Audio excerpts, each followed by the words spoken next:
कल हमने नवनिर्माण जो कि पहली विधा है हमारी, उसकी शुरुआत की थी।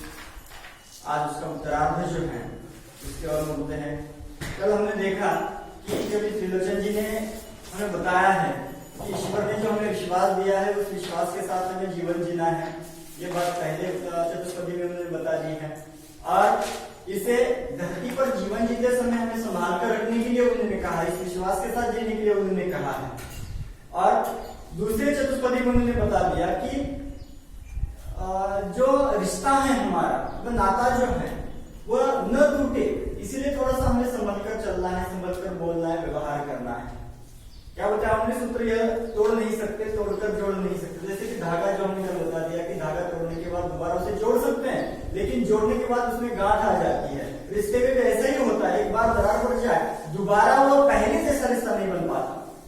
जरूरी क्या है कि रिश्ता ही न टूटे, रिश्ते में दरार न आए, इसके लिए हमें थोड़ा सा ख्याल रखना है, इस पर हमें ध्यान देना है। उसके बाद उन्होंने बता दिया कि हमें जीवन में चलते समय सत्य की राह को पकड़ना है।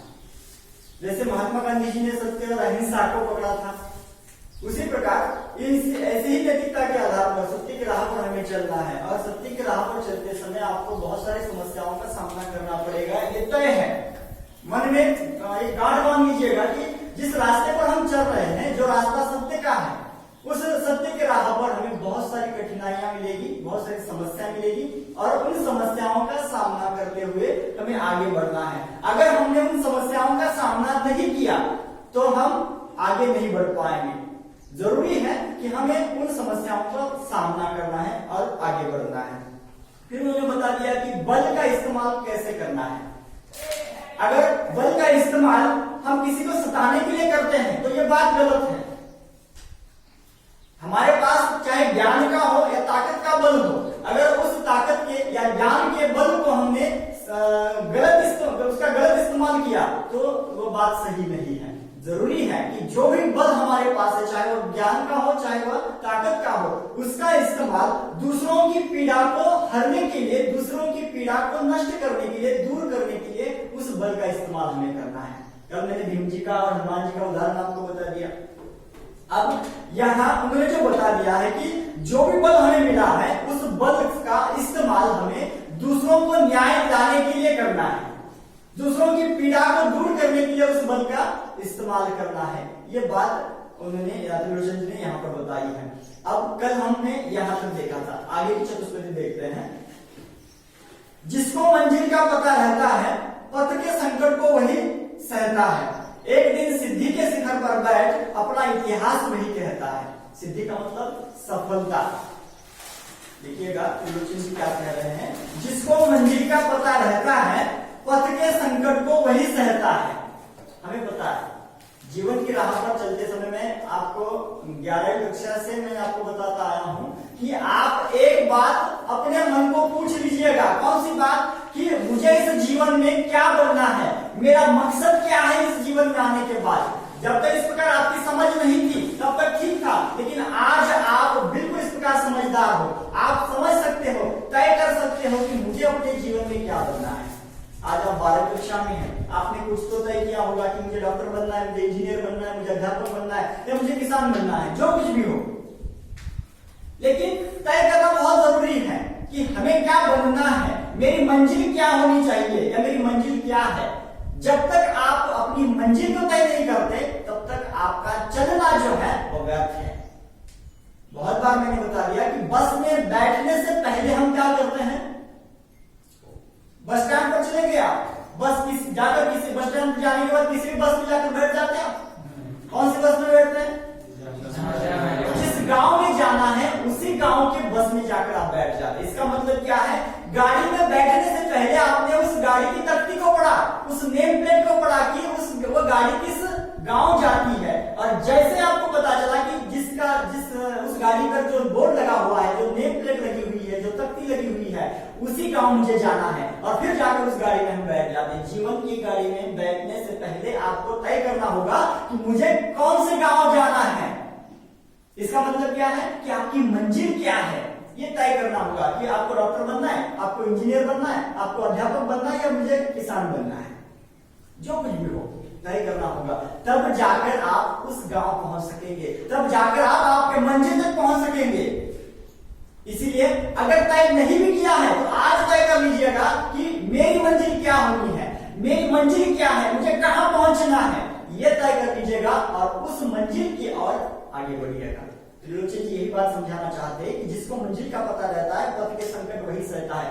आपको पता है, आपने तय किया कि मुझे डॉक्टर बनना है, अब डॉक्टर बनना ये तय हुआ, लेकिन सिर्फ तय करके चलेगा, सिर्फ मन में ठानने से चलेगा कि मुझे डॉक्टर बनना है? उसके लिए क्या करना जरूरी है कि उस डॉक्टर बनने के लिए जो सारी मेहनत है, जो कष्ट है, वो कष्ट करना पड़ेगा, वो मेहनत करनी पड़ेगी, उतना अध्ययन करना पड़ेगा, और तब जाकर आपको 12 कक्षा में अच्छे मार्क्स मिलेंगे, अच्छे अंक मिलेंगे और आप डॉक्टर बन पाएंगे।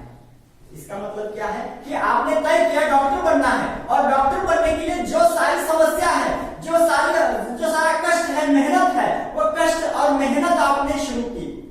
आने वाली हर एक समस्या को आपने झेला, आपने ये मान लिया कि मेरे राह पर जो है वो समस्या आएगी, कठिनाई आएगी, और उसका मुझे सामना करना है क्योंकि मुझे डॉक्टर बनना है। इसका मतलब क्या है, जिसे अपनी मंजिल पता है, मुझे कहां जाना है, वो व्यक्ति राह पर आने वाले हर एक मुसीबत का सामना करेगा, सहेगा उस कठिनाइयों को, सहेगा उस समस्या को और आगे बढ़ेगा।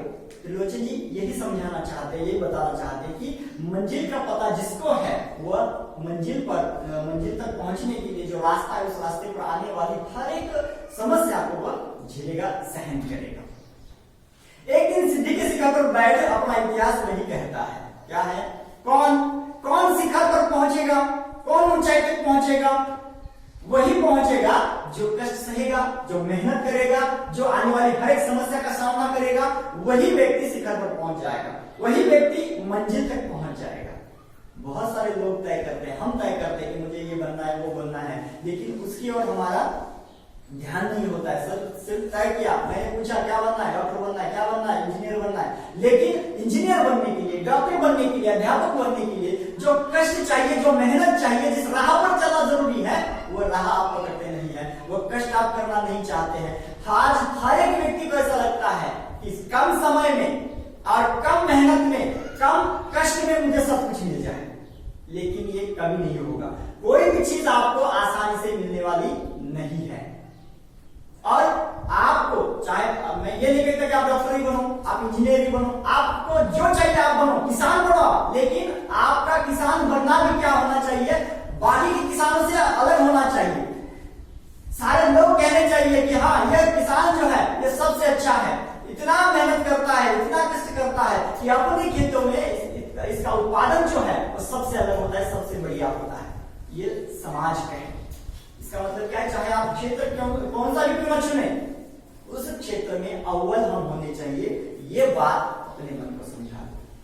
मंजिल तय हो गई, उसके बाद रास्ता आपने शुरू कर दिया चलना उस मंजिल की ओर, और मंजिल के एक बार मैं फिर एक बार बता रहा हूं कि मंजिल की ओर बढ़ते समय समस्या आएगी, समस्या का सामना करना है, आगे बढ़ना है, तब जाकर आपको मंजिल मिलेगी। आज आपको अगर 12 कक्षा में सबसे ज्यादा अंक प्राप्त करना है, अव्वल आना है, तो आपको क्या करना होगा, ज्यादा घंटे बैठकर इसका अध्ययन करना होगा। इस साल तो इसका बहुत सारा समय अध्ययन आपको करना होगा, तब जाकर आप अच्छे अंक प्राप्त कर सकते हैं। इसका मतलब इस जीवन में, हर एक व्यक्ति के जीवन में क्या है कि मंजिल जब जैसे ही तय हो जाती है, तो उस मंजिल की ओर वो व्यक्ति धीरे धीरे बढ़ना शुरू कर देता है, और आने वाली हर एक मुसीबत को रास्ते से हटाता है और उस मंजिल की ओर बढ़ता है, और एक दिन ऐसा आ जाता है कि वो मंजिल तक पहुंच जाता है। हमने पिछले साल एक गद्य देखा, क्या है, योग्यता और व्यवसाय का चुनाव। इसमें क्या बताया गया था कि हर एक व्यक्ति को क्या करना है कि अपनी योग्यता के अनुसार अपना व्यवसाय चुनना है। मैं कितना बुद्धिमान हूं, मेरा बुद्धिमान क्या है, मेरा आईक्यू क्या है, और उस हिसाब से हर एक व्यक्ति को लगेगा कि मुझे डॉक्टर बनना है। मन में क्या लगेगा कि मुझे डॉक्टर बनना है, लेकिन सारा समाज नहीं जानता, लेकिन स्वयं वो व्यक्ति जानता है कि मैं डॉक्टर बनने लायक हूं या नहीं। वो व्यक्ति जानता है। मैंने पूछ लिया, आपने बता दिया कि मैं डॉक्टर बनूंगा, आपने मुझे तो बता दिया कि मैं डॉक्टर बनूंगा, लेकिन आपको पता है कि मैं डॉक्टर बनने के लायक हूं या नहीं हूं, मैं अध्यापक बनने के लायक हूं या नहीं, मैं किसान बनने के लायक हूं या नहीं, ये आपको पता है। आप सारे संसार से झूठ बोल सकते हैं, लेकिन अपने आप से कभी नहीं झूठ बोल सकते। हर एक व्यक्ति का ये बात है, हर एक व्यक्ति। हम सारे संसार से झूठ बोल सकते हैं, लेकिन अपने आप से कभी झूठ नहीं बोल सकते। इसीलिए ये बात भी सही है कि हमें अपने आप से कभी झूठ बोलना भी नहीं चाहिए और अपने आप को पहचानना है। हर बार हम दूसरों को उंगली करते हैं, कभी कभार अपने अंदर भी हमें झांकना है कि मैं कौन हूं, मैं क्या कर रहा हूं, मुझे क्या करना चाहिए। ये सारी बातें जो है अपने आप में हमें झांक कर देखनी है। जो व्यक्ति अपने अंदर झांकेगा वह आगे बढ़ेगा। जो व्यक्ति अंदर झांकेगा उसके समझ में आ जाएगा कि मैं कौन हूं, क्या हूं और क्या करना चाहिए। और जैसे उसे पता चलता है कि मुझे क्या करना चाहिए, वो उस और मुड़ जाता है, उस रास्ते पर चल निकलता है। इसीलिए जरूरी है कि हम अपने अंदर झांके, अपनी मंजिल को तय करें और उस मंजिल को प्राप्त करने के लिए कष्ट मेहनत जो है वह करना शुरू कर दें। तब जाकर आप एक दिन उस शिखर की चोटी पर पहुंच जाएंगे जो आपने तय की है, जो आपके मन में है, उस चोटी पर आप पहुंच सकते हैं। इसलिए त्रिलोचन जी की वही बात बता देना चाहते हैं कि एक दिन सिद्धि के शिखर पर बैठ अपना इतिहास वही कहता है।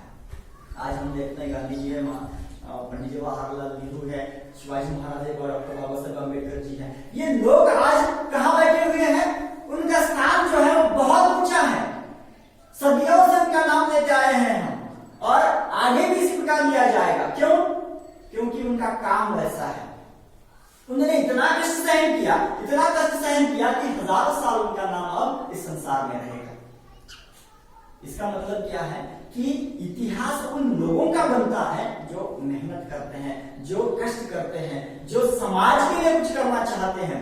ऐसे लोगों का नाम इस संसार में रहता है। इसीलिए हमें भी थोड़ी सी उनसे सीख लेनी है। हम समाज का छोड़ते, लेकिन अपने बारे में तो कम से कम हम सोचे, अपनी मंजिल को तय करें। उसके बाद उस मंजिल को प्राप्त करने के लिए हमें थोड़ा सा कष्ट, मेहनत, ये सारी चीजें जो है वो करनी होगी, तब जाकर आपको आपकी मंजिल मिलेगी। आगे देखते हैं। प्रीति की राह पर चले आओ, नीति की राह पर चले आओ, वह तुम्हारी ही नहीं सबकी है। गीति की राह पर चले आओ। प्रीति का मतलब प्रेम, प्रीति का मतलब प्रेम, नीति का मतलब सदाचार, नीति का मतलब सदाचार, नैतिकता जिसे आप कहते हैं, और गीति का मतलब गीत, गीत। देखिएगा, प्रीति की राह पर चले आओ, नीति की राह पर चले आओ। देखिएगा, संसार में हर एक व्यक्ति को जीवन जीना है। एक आने वाला हर दिन जो है वह सभी का पीछे चला जाता है, हर पल पीछे चला जाता है। जीवन में जीवन जीते समय हमें क्या करना है? यहाँ त्रिलोचन जी बता रहे हैं कि प्रीति के साथ, यानी प्रेम के साथ हमें आगे बढ़ना है। हमने बहुत सारे क्रांतिकारियों को देखा, हमारे देश को आजाद करने वाले लोगों को हमने देखा, उसमें बहुत सारे नाम भी हैं, जैसे लोकमान्य तिलक है, लाला लाजपत राय जी हैं, महात्मा गांधी जी है, डॉक्टर बाबा साहब अम्बेडकर जी हैं। इन सभी का जो है वह अपने देश को आजाद कराने का तरीका अलग था। महात्मा गांधी जी के पास प्रेम था, सत्य और अहिंसा था, वो लड़ाई झगड़ा नहीं करना चाहते थे। आज यहाँ पर एक बात तय है कि प्रेम से हम सारे संसार को जीत सकते हैं। देखिएगा, यहाँ पर बैठे हुए सारे लोग, आप 4, 8 और 11-12 लोग हैं।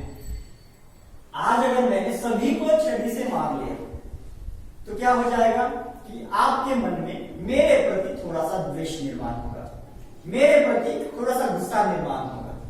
लेकिन वही बात, किसी एक बात की वजह से मैंने आपको मारा, तो मारने की वजह से आपके मन में मेरे प्रति थोड़ी सी घृणा निर्माण होगी। लेकिन जिस बात की वजह से मैंने आपको मारा है, उस बात को मैंने एकाध दूसरी बात समझाकर आपको मारा होता तो बात अलग होती।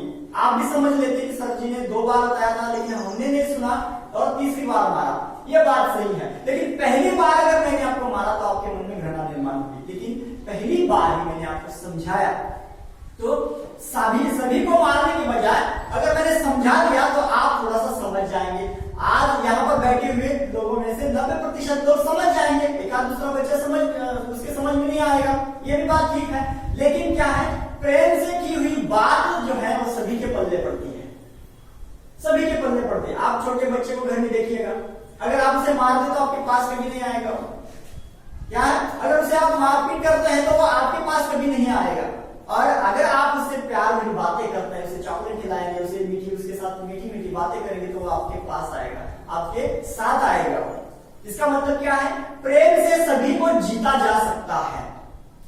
झगड़ा, मारपीट ये सभी को अपने पास बुलाने का तरीका नहीं है। ये बात त्रिलोचन जी यहाँ पर बता देना चाहते हैं। वो कहते हैं कि जीवन की राह पर चलते समय अपने पास प्रेम को रखिएगा, प्रीति को रखिएगा, और जैसे आपके पास प्रीति है, प्रेम है, तो आप सभी को अपने साथ लेकर चल सकते हैं, सभी को अपना बना सकते हैं।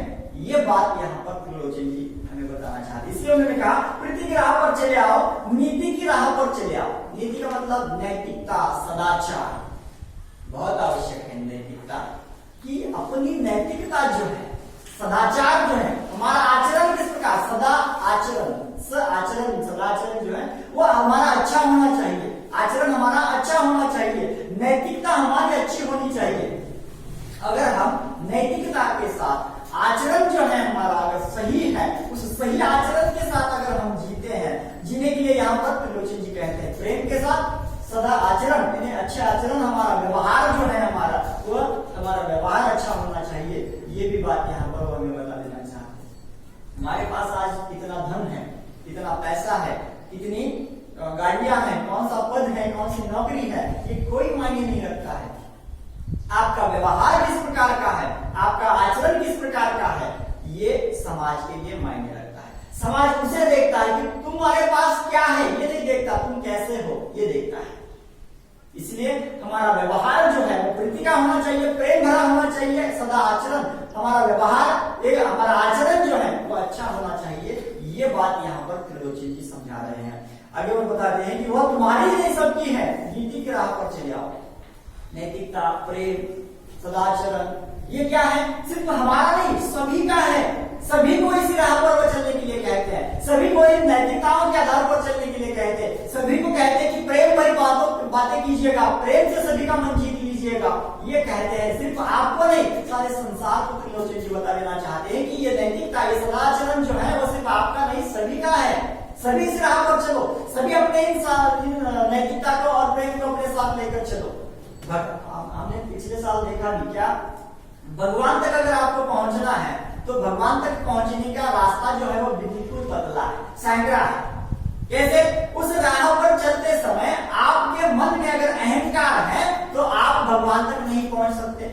भगवान तक पहुंचने के लिए प्रेम ही आवश्यक है। प्रेम और अहंकार दोनों चीजें एक साथ नहीं चल सकती। इतना सैकड़ा, इतना पतला रास्ता भगवान के पास जाने का है। भगवान के पास अगर आपको जाना है तो वह रास्ता प्रेम का है, प्रेम को ही साथ लेकर चलना पड़ेगा। और उसके बाद वो बता देते हैं कि अगर आपके मन में अहंकार है तो आप भगवान तक नहीं पहुंच सकते। अहंकार और प्रेम दोनों चीजें एक साथ नहीं रह सकते। इसका मतलब ये है कि हमें अहंकार को छोड़ना है, प्रेम के साथ जीवन जीना है। भगवान हो चाहे मनुष्य हो, अगर किसी का दिल जीतना भी है तो उसके लिए हमें प्रेम की आवश्यकता है। ये बात यहाँ पर बता रहे हैं।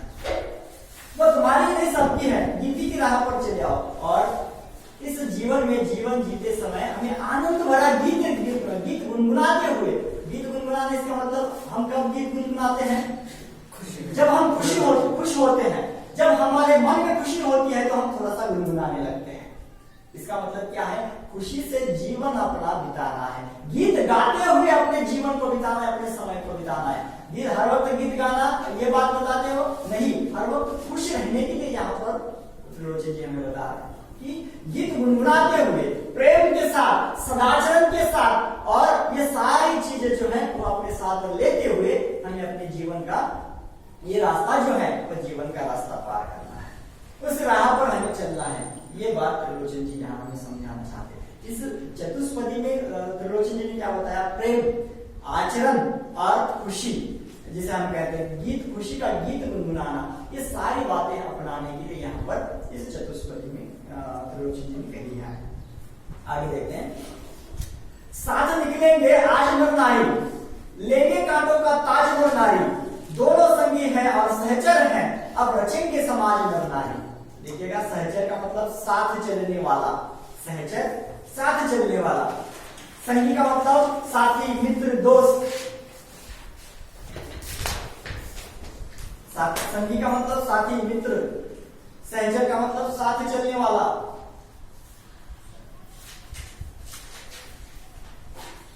साथ निकलेंगे आज नर नारी, लेंगे कांटों का ताज नर नारी। देखिएगा आज बहुत बार आपने ये भी सुना होगा कि स्त्री पुरुष समानता, नर नारी कहा गया है, स्त्री पुरुष समानता। आज हम कहते हैं कि आज स्त्री और पुरुष दोनों जो है कंधे से कंधा मिला के सभी क्षेत्र में काम कर रहे हैं। बात भी सही है कि आज हम देखते हैं कि कोई भी ऐसा क्षेत्र नहीं है कि जिस क्षेत्र में स्त्री काम करती हुई नजर नहीं आती है। कोई ऐसा क्षेत्र जिसमें स्त्री काम करती हुई नजर नहीं आती। स्त्री नारी जो है वो पायलट बन चुकी है, नारी रेलगाड़ी चला रही है, नारी बस चला रही है।